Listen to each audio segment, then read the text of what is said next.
C'est le son des crampons sur le carrelage froid. Pas de musique, pas de foule, juste ce bruit sec, répétitif, qui résonne dans le couloir souterrain du Bernabéu. Tu t'arrêtes, tu poses la main sur le mur, la pierre est froide, rugueuse, réelle. 78 000 personnes t'attendent au-dessus de ta tête. Dans 40 secondes, tu sors de ce tunnel. Et le monde entier te regarde. Et toi, tu penses à quoi? À Bondy? Tu penses à un terrain en béton fissuré? Tu as 9 ans. Tes chaussures de foot? Ta mère les a achetées en solde parce que le budget ne permettait pas mieux? Tu penses à l'odeur de la Seine-Saint-Denis en été? Goudron chaud, gazon brûlé, et le bruit des voitures sur le périphérique qu'on entendait même pendant les matchs. Ce soir-là, tu signes un contrat à 190 millions d'euros et le gamin de Bondy n'a pas encore 20 ans. Tu nais le 20 décembre 1998 dans le 19e arrondissement de Paris. Mais Paris, c'est juste une adresse. Ta vraie ville, c'est Bondy, Seine-Saint-Denis, le 93. Ton père, Wilfried, est entraîneur à l'AS Bondy. Ta mère, Faiza, est une ancienne handballeuse de haut niveau. Dans ta famille, le sport n'est pas un rêve, c'est une discipline.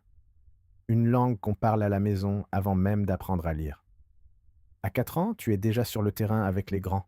Pas pour jouer, pour regarder, pour mémoriser, pour comprendre comment les corps se déplacent, comment l'espace se crée entre deux défenseurs, comment un dixième de seconde peut changer une trajectoire. À 6 ans, tes éducateurs disent que tu n'es pas normal, pas comme une critique, comme un constat médical. Tu accélères différemment. Tu vois le jeu avant qu'il arrive. Tu te déplaces dans des espaces que les autres ne calculent pas encore. À 7 ans, tu dribbles des garçons de 12 ans. Pas parce que tu es plus fort, parce que tu sais exactement où ils vont aller avant qu'ils le sachent eux-mêmes. Bondy t'apprend quelque chose qu'aucune académie au monde n'enseigne. Ici, personne ne te fait de cadeaux. Tu performes ou tu rentres chez toi. La banlieue n'a pas de place pour la médiocrité, pas de filet de sécurité, pas de deuxième chance servie sur un plateau. Tu l'as compris à 9 ans quand tu rates un premier essai à Clairefontaine. Certains rentrent chez eux et abandonnent. Toi, tu reviens et tu entres. Clairefontaine, le centre de préformation de l'équipe de France. 150 gamins sélectionnés sur des dizaines de milliers à travers tout le pays. Tu as 13 ans. C'est la première fois que tu quittes vraiment Bondy. Et là, tu réalises quelque chose de fondamental. Tu es meilleur que la plupart des garçons réunis ici. Ce n'est pas de l'arrogance, c'est une information. 2013, tu as 14 ans. L'AS Monaco t'ouvre les portes de son académie. Monaco. La principauté.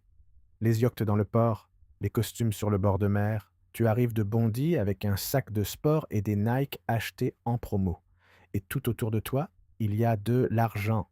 Un argent que tu ne savais même pas qu'il existait à ces proportions. Tu ne te perds pas dans ce décor, tu travailles. 2 décembre 2015. Tu fais tes débuts de professionnel en Ligue 1. Tu as 16 ans et 11 mois.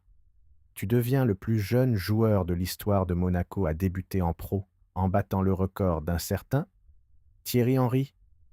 Le nom est lâché, la comparaison est posée. Tu ne l'as pas cherchée, elle s'est imposée. Saison 2016 à 2017, Monaco est champion de France. Toi, tu marques 26 buts, toutes compétitions confondues.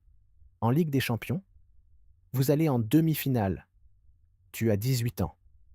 Tu joues contre des hommes de 28, 30 ans, des joueurs qui gagnent des millions depuis une décennie. Et tu es le meilleur sur le terrain. À 18 ans, ton nom circule partout. Real Madrid, Arsenal, Manchester City, Liverpool, Barcelone. Les offres arrivent. Les chiffres qu'on te propose sont abstraits. Si abstraits que tu dois les écrire sur papier pour y croire. 31 août 2017. Dernière journée du mercato estival. Le PSG vient de dépenser 222 millions d'euros pour Neymar, un record mondial. Le football est en état de choc, et dans ce chaos, ton transfert est annoncé. Prêt avec option d'achat. Valeur totale de l'opération, 180 millions d'euros. Tu as 18 ans, 180 millions d'euros. Prends le temps d'écrire ce nombre. Empilé en billets de 100 euros, cette somme pèserait 1 tonne 800 kilogrammes. Et on vient de la payer pour toi. Pour le gamin qui, 9 ans plus tôt, s'entraînait sur un terrain fissuré de Bondy. Tu rejoins le Parc des Princes avec le numéro 7, un numéro de légende. Ton salaire de base, plus de 10 millions d'euros net par an, sans compter les bonus, les primes, les droits à l'image. À Paris, tu découvres ce que l'argent change et ce qu'il ne change pas. Il change la voiture que tu conduis, l'appartement que tu habites, la façon dont les gens prononcent ton nom.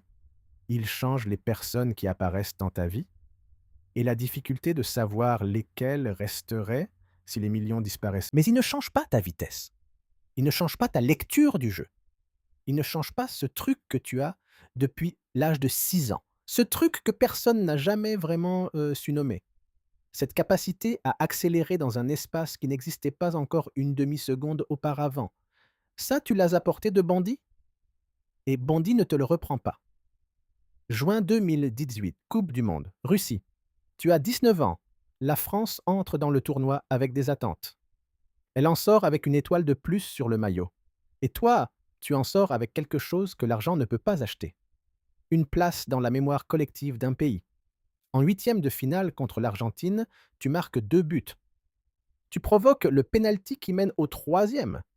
Messi est là sur le même terrain, la légende vivante absolue du football mondial. Et c'est toi que les caméras suivent. Tu deviens le 2e joueur de l'histoire après Pelé en 1958 à marquer 2 buts dans un match à élimination directe d'une Coupe du Monde à moins de 20 ans. Le 2e, la France est championne du monde. Le président de la République te serre dans ses bras devant 3 milliards de téléspectateurs. Sur les Champs-Élysées, des centaines de milliers de personnes scandent ton nom. Et quelque part dans les tribunes, il y a ton père. Wilfried, l'entraîneur de l'AS Bondy, celui qui t'a mis des crampons aux pieds pour la première fois. Tu donnes l'intégralité de ta prime de Coupe du Monde, environ 35 000 euros, à une association caritative. Tu as 19 ans. Tu n'en fais pas un communiqué de presse. 2022. Ton contrat avec le PSG expire dans 1 an. Le Real Madrid se positionne depuis des années. C'est le club de ton enfance. Les posters sur les murs de ta chambre à Bondy.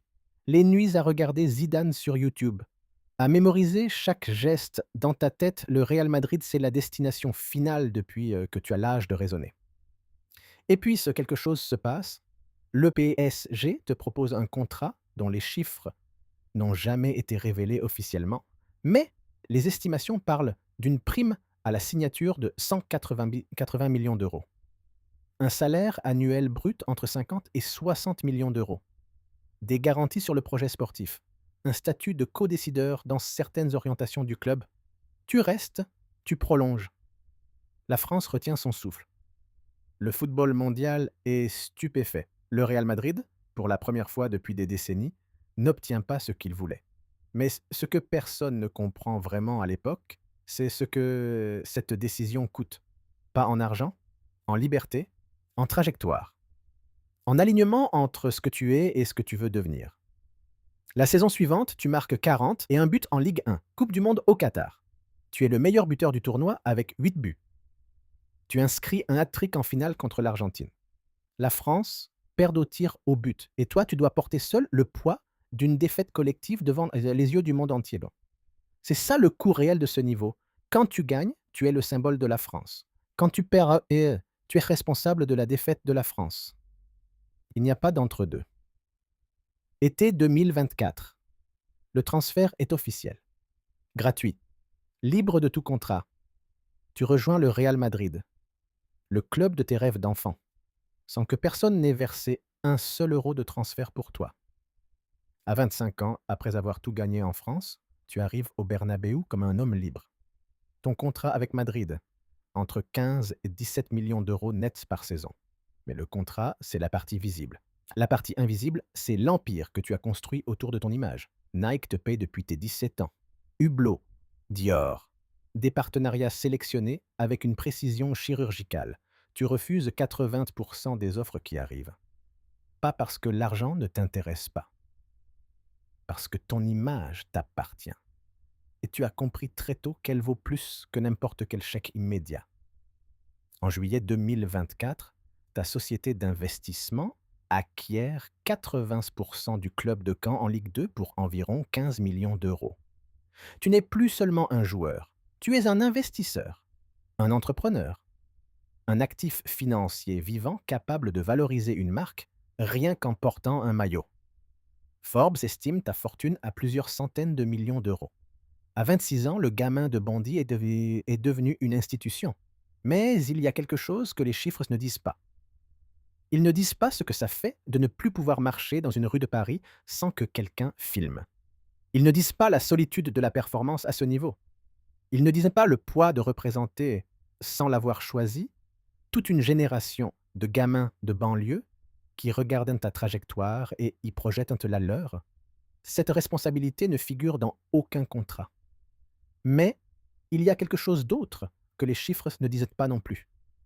Ils ne disent pas ce que tu ressens quand tu rentres d'Aînés à Bondy et que les gamins du terrain sur lequel tu jouais il y a 20 ans te regardent comme si tu étais une apparition. Ils ne disent pas ce que ça fait d'entendre ton père parler de toi à la radio, avec cette voix qu'il a, cette voix d'éducateur qui n'a jamais cessé d'y croire. Même quand le doute existait, ils ne disent pas que la vitesse que tu as à 26 ans, tu l'as depuis l'âge de 6 ans, que tout l'argent du monde n'a pas créé ça.